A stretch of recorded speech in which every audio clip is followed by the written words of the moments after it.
নমস্কার বন্ধুগণ, সুপ্রভাত। আজ 24শে আগস্ট 2023। আজ বৃহস্পতিবার। আজকে মার্কেটে এক্সপায়ারি ডে এবং সামনের সপ্তাহে রয়েছে সব রকম স্টকগুলো, এফএনও স্টকসের এক্সপায়ারি ডে। আজকে নিফটি, ব্যাংক নিফটির এক্সপায়ারি আজকে গুরুত্বপূর্ণ দিন, এবং কালকে ছিল আরও একটি গুরুত্বপূর্ণ দিন যেখানে ভারত চন্দ্রযান 3কে সফট ল্যান্ডিং করিয়েছে চন্দ্রের বুকে, অর্থাৎ চাঁদের বুকে, যেটি একটি বিশাল বড় উপলব্ধি, বিশাল বড় অ্যাচিভমেন্ট, বিশাল বড় একটি কৃতিত্ব, যেটি ভারতের ইসরো স্পেস সায়েন্স অর্গানাইজেশন করে দেখিয়েছে।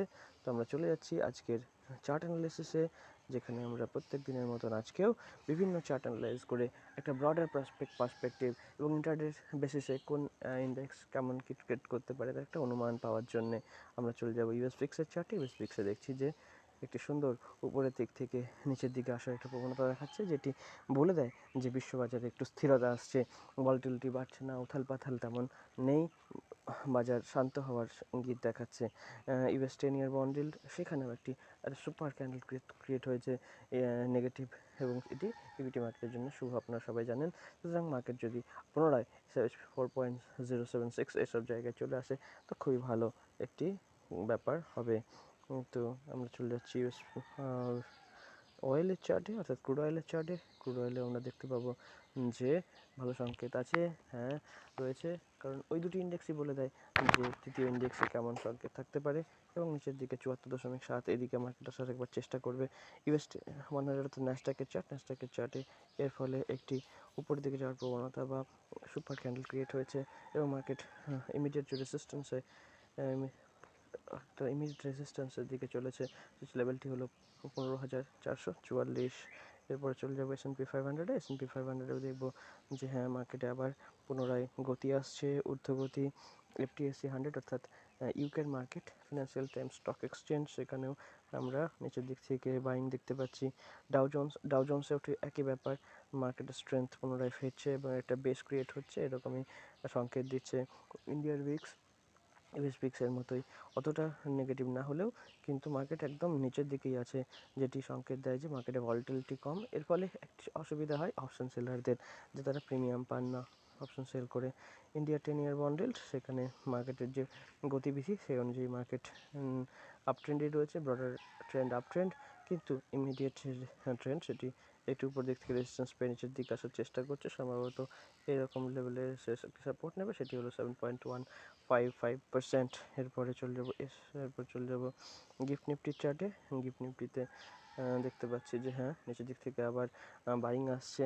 একটা এখানে যে ইমিডিয়েট সাপোর্ট ছিল, সেই সাপোর্টটিকে ভালোভাবে মার্কেট রেসপেক্ট করেনি আর কি, রেসপেক্টেড হয়েছে এটা বলা চলে, যে মার্কেটে ওই লাইনটা বেশ গুরুত্বপূর্ণ লাইন হিসাবে মনে হচ্ছে। বায়ার সেলারদের একটা খুব প্রিয় জায়গা।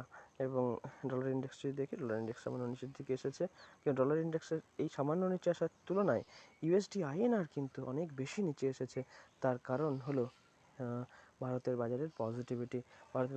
ভারতের চন্দ্রযান 3-র যে সাফল্য, তার এফেক্ট কিন্তু আজকে ভারতের মার্কেটে, ভারতের মানুষের মনে কালেকটিভলি ভারত এবং ভারতের প্রতি যে একটি দৃষ্টিভঙ্গি, সেটা পজিটিভ হয়ে গেছে বিশ্ববাজারের ক্ষেত্রেও।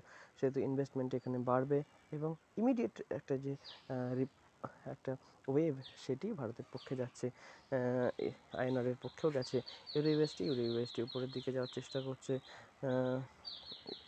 সঙ্গত কারণে ডলার ইন্ডেক্স নিম্নমুখী। বল্টিক ড্রাই ইন্ডেক্সের ইমিডিয়েট যে একটা ট্রেন্ড, সেই ট্রেন্ডটা কিন্তু বদলে পজিটিভের দিকেই যাচ্ছে। নেগেটিভ ট্রেন্ড লাইন ছিল, সেটিকে মার্কেট ধ্বস্ত করে উপরের দিকে যাওয়ার চেষ্টা করছে। এরকম একটি ট্রেন্ড লাইন বর্তমানে কাজ করছে, সুতরাং এই ট্রেন্ড লাইনটি পজিটিভই রয়েছে। এরপর চলে যাব আমরা পরের ইন্ডেক্সে, আমরা চেঞ্জ করে নিলাম। বল্টিক ড্রাই ইন্ডেক্সের পরে বিটকয়েনের চার্টে যাব। বিটকয়েন দেখতে পাচ্ছি যে হ্যাঁ নিচের দিক থেকে যে বেস লাইন ক্রিয়েট হয়েছে সেই বেস লাইন থেকে আবার পুনরায় উপর দিকে যাওয়ার চেষ্টা করছে।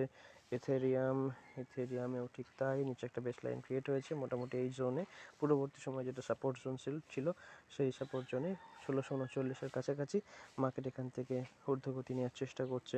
এরপর চলে যাবো ব্যাংক নিফটিতেও ঠিক একই রকম দেখতে পাচ্ছি যে মার্কেটের স্ট্রেংথ, ভারতের ইন্ডেক্সগুলো কিন্তু স্ট্রেংথ দেখাচ্ছে, এখনও রেসিস্ট্যান্সগুলোকে অতটা গুরুত্ব দিচ্ছে না, মার্কেট উপরের দিকে যাওয়ার প্রবণতা দেখাচ্ছে। ফিন নিফটিতেও ঠিক তাই।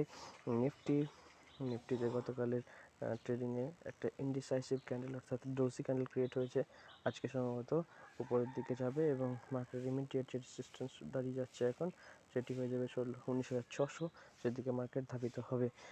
সেন্সেক্সের চার্টে দেখতে পাচ্ছি হ্যাঁ এখানেও নিফটিরই অনুসারী চার্ট এবং এখানেও একটি সাপোর্ট লাইন আছে, সেই সাপোর্ট লাইনে সুন্দরভাবে সাপোর্ট নিয়ে মার্কেট রেসিস্ট করার চেষ্টা করছে ডাউন ট্রেন্ডকে। আর শেষে চলে যাবো গোল্ডের চার্টে দেখুন আমরা একটা ডাব্লিউ প্যাটার্নের মতন অনুমান করেছিলাম, সেই অনুমান মোটামুটি সার্থক বলা চলে। মার্কেট পুনরায় উপরের দিকে যাওয়ার চেষ্টা করছে। এখানে আমাদের এন্ট্রি হওয়ার জন্য যদি রিটেস্ট অপেক্ষা করি বা একটা কনসোলিডেশনের অপেক্ষা করি তাহলে 1900-র কাছাকাছি আমাদের এন্ট্রি হয়। মার্কেট এখন 1% উপরে রয়েছে তার থেকে। তো এখনকার মতো অ্যানালিসিস এটুকুই, দেখা হচ্ছে পরবর্তী ভিডিওতে। আপনার সাবধানে ট্রেড করুন, ভালো থাকুন, ধন্যবাদ।